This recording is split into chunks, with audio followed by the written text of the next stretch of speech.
Hello, I'm Alex King, and welcome to Vlog 4.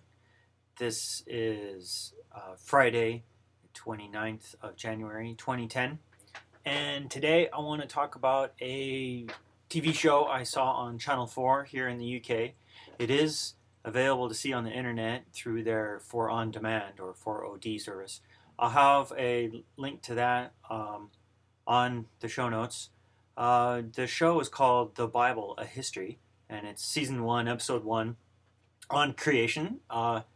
Fittingly enough, a good place to begin is Genesis. One of the really interesting things that the show made was that the fundamentalist religious believers were in many ways very similar in their attitudes as the fundamentalist atheists. That they were both kind of equally hard to stomach to someone in the middle who believes or wants to believe but has questions to ask and answers to give that are not categorical but rather gray. One of the things that I found really curious was this interview with this guy called A.C. Grayling. He's a philosopher and a vocal atheist. He is interviewed at about 27 minutes into the show, if you want to go look at that. The thing that Grayling then goes on to give a theory of the origin of religion that I found remarkably similar to the equally bad theories of the origin of religion that were originating in the 19th century, 1800s, both in Germany among these nature myth theorists who were philologists and looking at the origin of the word God, Deus, as coming from a word signifying sky god or the sky being, and working on ideas of nature worship being the origin of all religion. And equally, similar sorts of things going on in Victorian England with this idea that primitive man is cowered by lightning and the sun and then sees agents higher than himself, personifies these, then he evolves a little bit. He's become more abstract because now he's got bark raincoats or something. He can build mud huts now, some thousands of years later. And then these personified nature agents then become gods, even more remote, with names like Zeus and Odin and stuff like that. Which, long ago, Evans Pritchard, in this old book from the mid-60s called Theories of Primitive Religion, unfortunate title, but it's actually a fairly decent book, critiques this kind of stuff as if I were a horse theorizing. And so the logic of this sort of explanation is the same that, well, if I were a horse, I think it would be very nice to eat oats. Really just psychological introspection and speculation from there. Not really marshaling evidence or having a sophisticated understanding of comparative data in trying to look at generalizations there, but rather relying on introspection and supposition. You have these atheists then just claiming, because it seems bizarre to them that other people can believe in something like God, that, well, they're befuddled and really stupid, in a word, and that poetry and music and love, these human relationships matter, but stories about ghosts and gods don't add anything to that. They just get out of the way of it.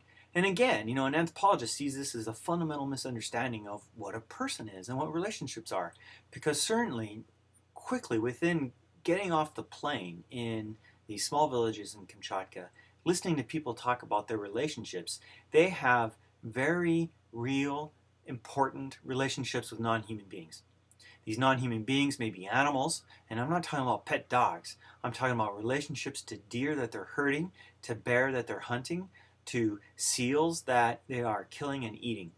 This is a very common pattern across the north, that people have relationships with these animals, and they have relationships with other non-human beings, hills, spirits that dwell in a particular place. And these relationships are not necessarily one of worship, but they're a social relationship, often one of sharing. You share tobacco and other things with these non-human persons, and they share things with you.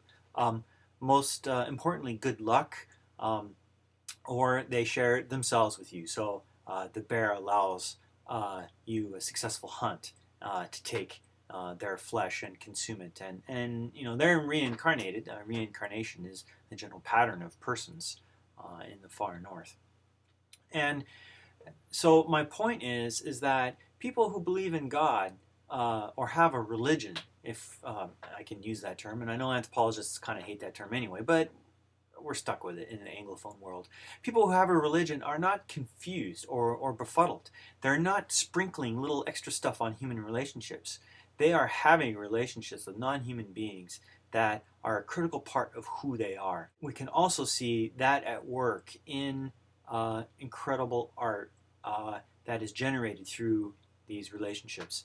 That artists, whether they're composers, composing both sacred and secular music, or say painters drawing upon spiritual themes that go into secular ones as well. Van Gogh is an interesting example. A man who really hated churches, but had a deep spiritual sense of the world and himself. That it's through these relationships that are spurring on who he is or who she is, and the kinds of work that is created can't be separated out from the person. And this process of creating art is bound up with the process of being a person. And being a person is bound up with these relationships with non-human beings. A theory that gives an origin for religion is itself a myth. And that's the central conundrum that these atheists face, is that as soon as they want to start trying to explain an origin of religion, they find themselves myth makers themselves. So the ironic thing is that they fall into the same sort of trap that they accuse believers in doing, which is making it all up. To invalidate those beliefs is to invalidate that person. And I think that is where some humanists really become anti-human and anti-humanist. So a fundamental humanism that is celebrating humanity cannot dismiss religion. Okay, so that's my rant for today. And I think next week I will probably give you something completely different.